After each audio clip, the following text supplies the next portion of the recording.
Assalamualaikum warahmatullahi wabarakatuh. Bertemu lagi dalam Bitalk Banjarmasin Pos Bicara Apa Saja. Kali ini Bitalk akan mengambil tema Be Smart, Be Optimistic, Be Future Leader. Apa itu tema yang kita angkat kali ini? Ini berkaitan dengan program beasiswa Indonesian Bright Future Leaders dari Adaro yang diberikan kepada mereka mahasiswa berprestasi dan mereka yang berasal dari keluarga tidak mampu. Lalu seperti apa beasiswa IPLFK yang diberikan untuk mahasiswa ini? Di studio telah hadir 3 narasumber yang akan berbincang kita selama kurang lebih 1 jam mendatang. Yang pertama yaitu Bapak Budi Boweleksono alias Pak Sony. Selamat malam. Selamat sore Pak. Selamat sore. Selamat datang di Banjarmasin. Terima kasih. Ya. Pak Sony ini adalah Komisaris Independen PT Adaro Energi Indonesia. Betul ya Bapak? Betul. Ya. Kemudian yang kedua adalah Profesor Ahmad Alim Bahri, Rektor Universitas Lambung Mangkurat. Kemudian ada salah satu perwakilan dari mahasiswa yaitu adik Nada Agustina, betul? Betul. Ya, oke. Baik, berbicara mengenai Indonesian Bright Future Leader kan kemarin sudah di pelepasan batch kedua, batch kedua. Ini untuk Pak Sony dulu nih. Boleh diceritakan nggak Pak, sebenarnya apa ini IPLF dan seperti apa sih acara dan program ini berlangsung selama ini?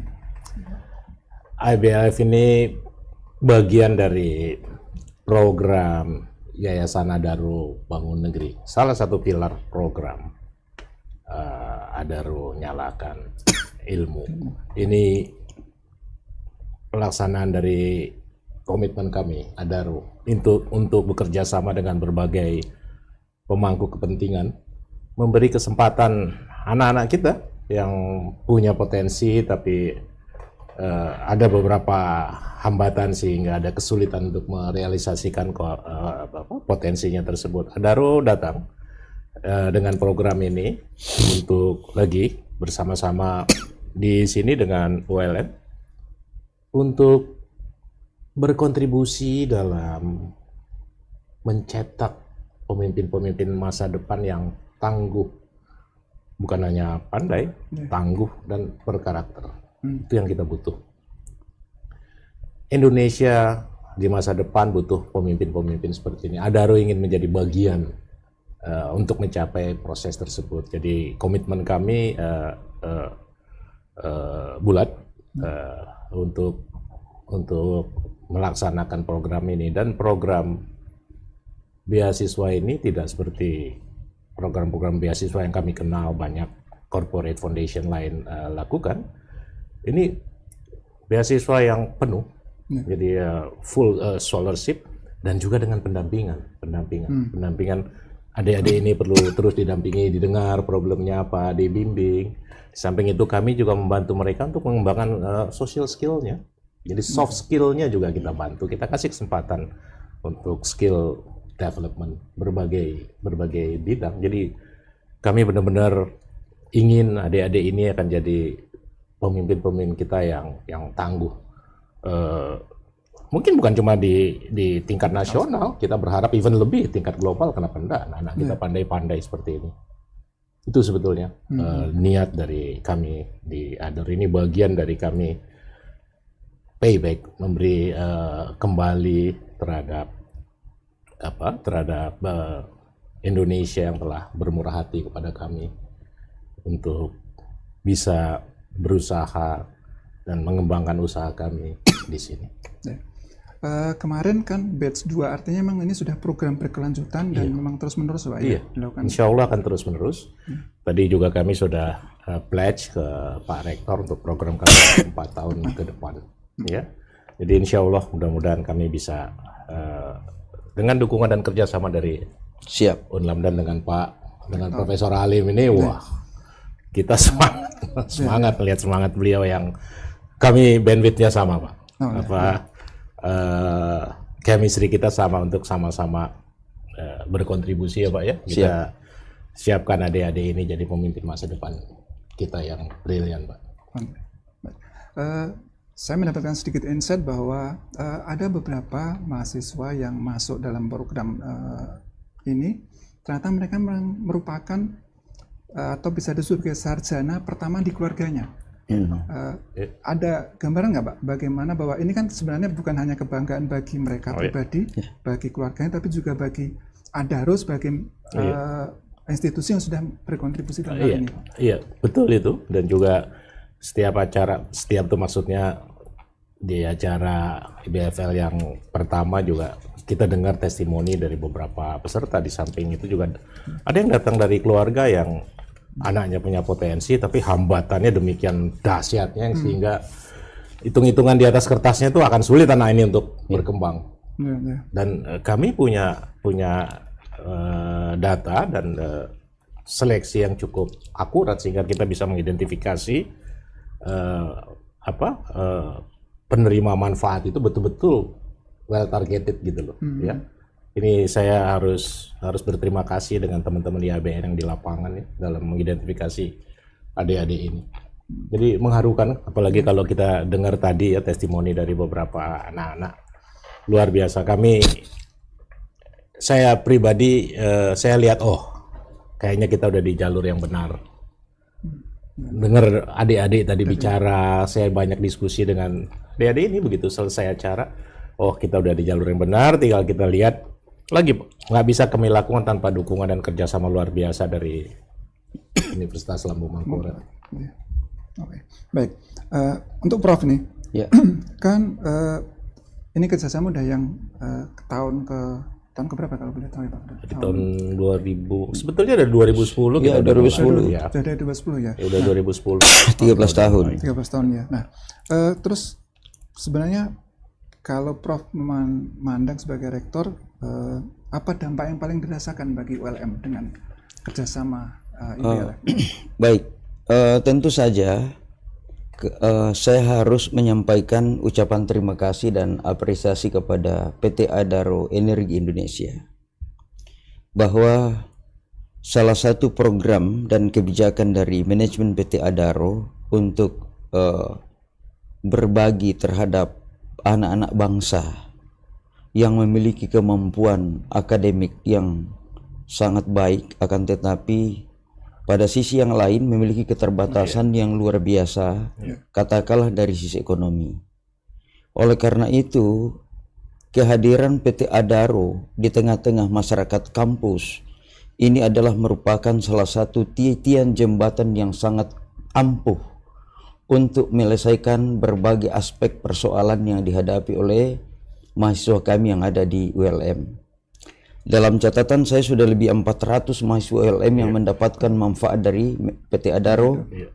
Dan oleh karena itu sekali lagi program pemberian beasiswa oleh PT Adaro ini adalah merupakan paket komplit, sangat komprehensif dibandingkan dengan foundation beasiswa yang lain ya.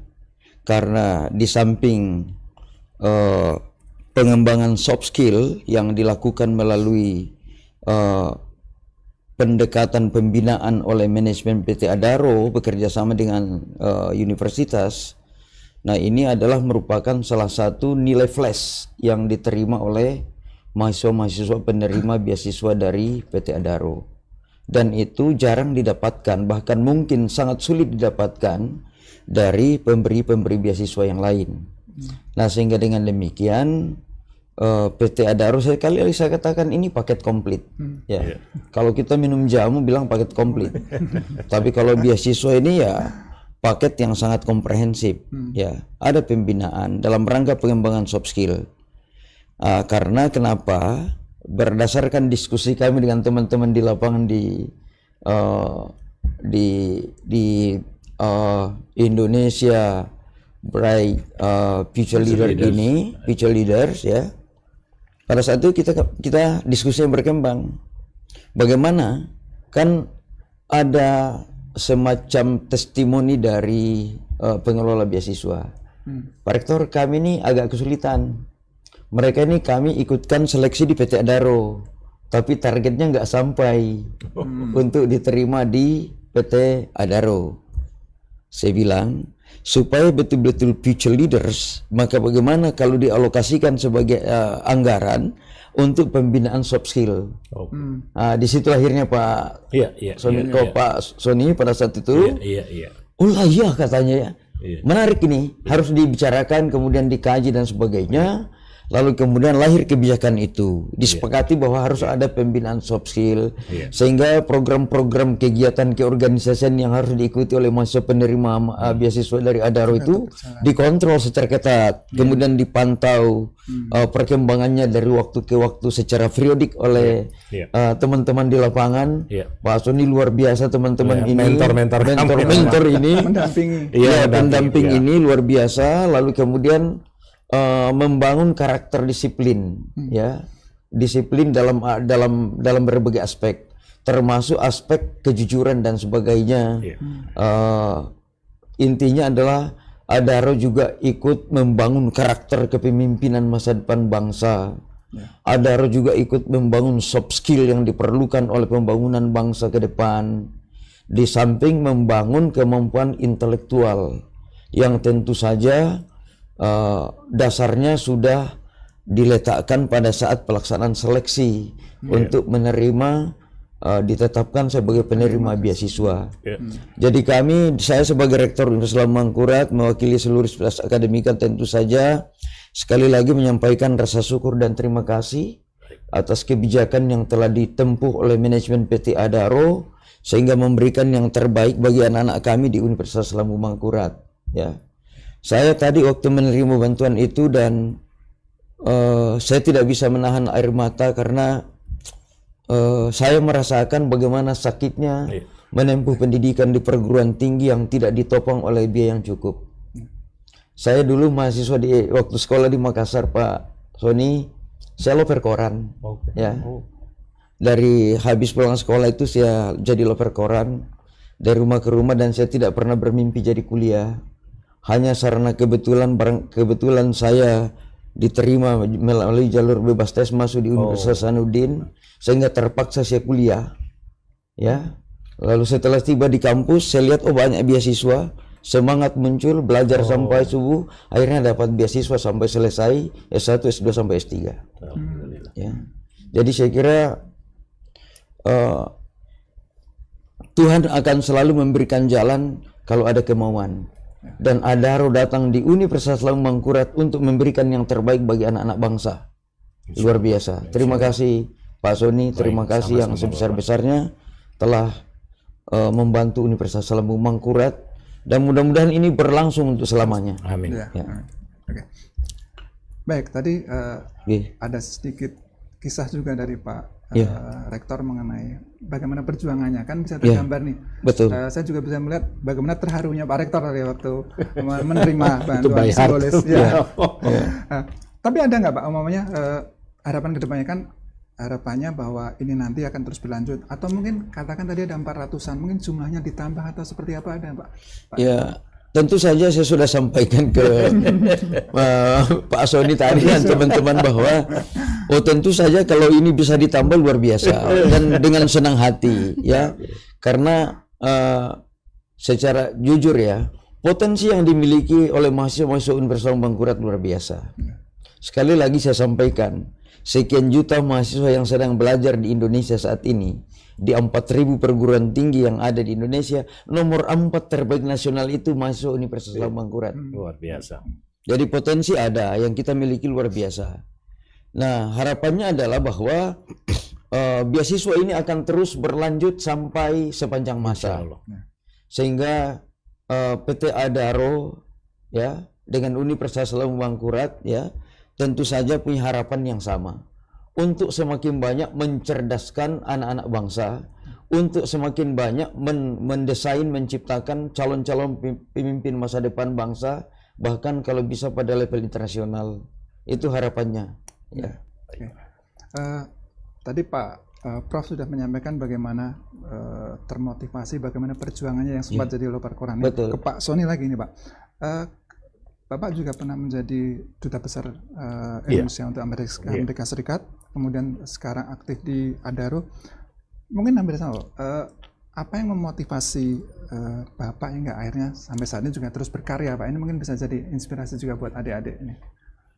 Iya, saya juga mau share bahwa saya itu datang dari keluarga sederhana juga, Pak. Oh. Jadi yang harus bekerja luar biasa keras untuk bisa survive, untuk bisa sekolah. Jadi saya selalu bilang share ke teman-teman, saya hanya ingin share pengalaman saya, bukan ingin menasihati kalian.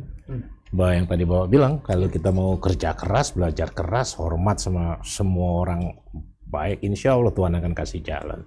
Jadi saya selalu bilang, kalian udah tidur, mungkin saya itu masih di jalan, baru pulang kerja. Jadi saya pagi itu kerja, malam sekolah, pulang sekolah saya kerja lagi. Jadi saya tidur 3 jam, 4 jam. Kan 3 jam, Pak. Every single day. Tapi ya itu, karena saya pengen jadi diplomat, itu kekeh saya, Pak. Pengen jadi diplomat, ya Tuhan buka jalan, Pak. Betul. Buka jalan, jadi diplomat. Saya by education, by training, dan by profession saya diplomat, Pak. Jadi saya diplomat yang memang ya awal karir sampai pertengahan itu dikhususkan untuk diplomasi multilateral. Jadi penempatan saya di New York, Jenewa, di Austria itu untuk menangani multilateral. Saya pernah jadi duta besar di Kenya, Nairobi juga, untuk menangani isu-isu yang terkait lingkungan hidup.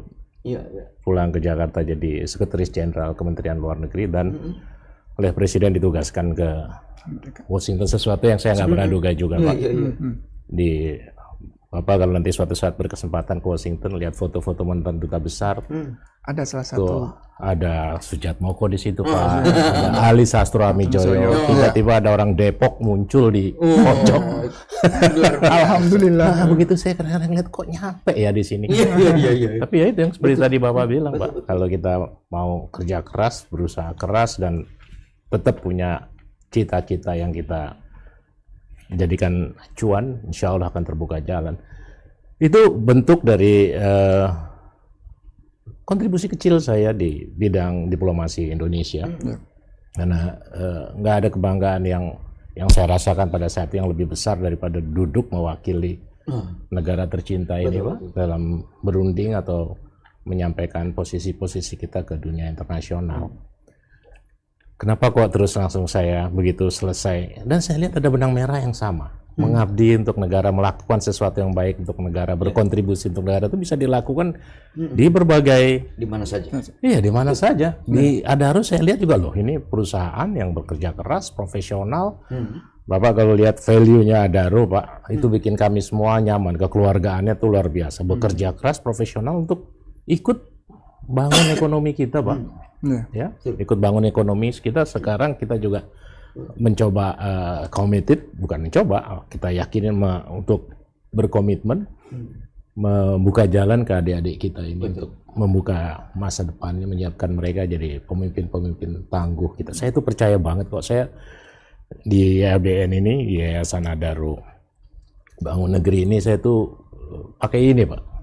Jadi waktu dikasih tau bantu di situ, wah udah nggak 2 kali mikir, iya. Karena saya percaya sekali, ya sangat percaya bahwa ini jalan yang baik. Jadi yang namanya berkontribusi, melakukan sesuatu yang baik buat orang banyak, syukur-syukur bisa juga ada artinya buat negara dan negeri, itu selalu menyenangkan. Dan untuk saya membanggakan. Jadi saya lihat benang merahnya ada. Kalau dulu saya di dunia ini, makanya saya bilang ke teman-teman di Kementerian Luar Negeri, sekarang saatnya saya melihat dunia di luar pagar Kementerian Luar Negeri. Karena 34 tahun saya di dalam pagar. Urusannya diplomasi aja 34 tahun. Nah, sekarang saya belajar betul-betul dunia baru untuk saya, Pak. Dunia tambang, dunia sekarang pendidikan, CSR, dan melihat ekonomi Indonesia ke depan secara lebih real ya, lebih nyata karena kami ada di private sectors.